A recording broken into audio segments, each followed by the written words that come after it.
Why do people say Trump is such a good speaker? He's not.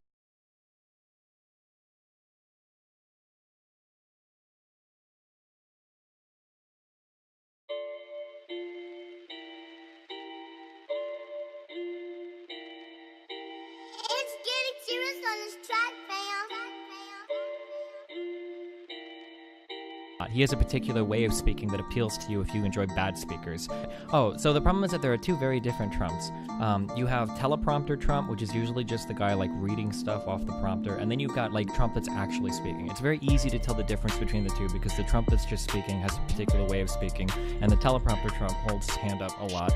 The problem is that like you can't link a single clip of Trump talking about anything where you feel like he understands what he's talking about. Every time Trump talks about anything, he sounds like an infant, right? When he talks about tax reform, when he talks about healthcare, when he talks about immigration, when he talks about dealing with North Korea, all of his answers are things that you would expect from people, maybe in high school, like high school level answers, like we're going to make healthcare real good, we're going to give everybody real good healthcare.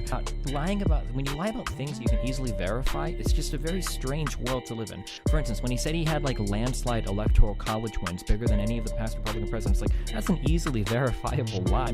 Why does he lie about the Boy Scouts calling him to congratulate him on his atrocious speech? Why does he lie about the Pope calling him? There's that, and then obviously the combating the media, like calling other people fake news when you're literally making up facts like on the fly, when you're tweeting things like 3 million illegal immigrants voted in the last election. I think I saw a poll, I think it's like 56% of Republicans still think that Trump won the popular vote. So it works, right? If you just spout fake information, people will believe it, or at least I guess Republicans will. If over half the Republican Party still think that he won the popular vote. It's not like he tried to lie, he just parrots what he hears from people he likes. That's another thing that I've heard as well, that behind the doors, a lot of people will say like Trump is just telling you what the last person told him. What came out of the testimony?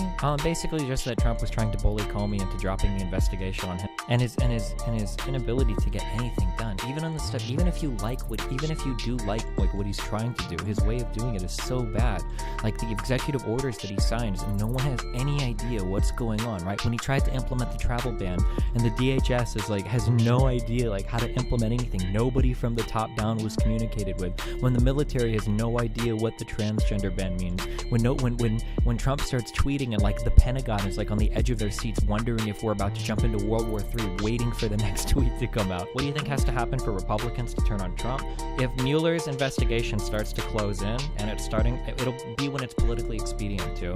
Although at this point, I'm not actually sure what would happen. There are public commentators like Rush Limbaugh, right? I don't know, but honest to God, it feels like if Trump's campaign was working with Russia to accomplish what they did during the campaign season, I almost feel like people like Rush Limbaugh would be saying, well, Trump was a patriot and he was doing what he needed to keep our country out of the clutches of Hillary Clinton, right? And I could see Republicans going along with that type of narrative, right? Trump only colluded with Russians because he knew that if he didn't, the mainstream media would use the mainstream media machine to turn the country against Trump and get evil Hillary in there, and our whole country being like some crazy. I could almost see Republicans going down that ship, going down with that ship. Maybe not even going down with it though, because their base would probably still support him. I think different types of media are dominated by different political parties for whatever reason. Like talk radio is pretty much all conservative Republican. Michael Savage, Billy Cunningham, Sean Hannity, Rush Limbaugh, Glenn Beck, all of these people are conservative right-leaning people.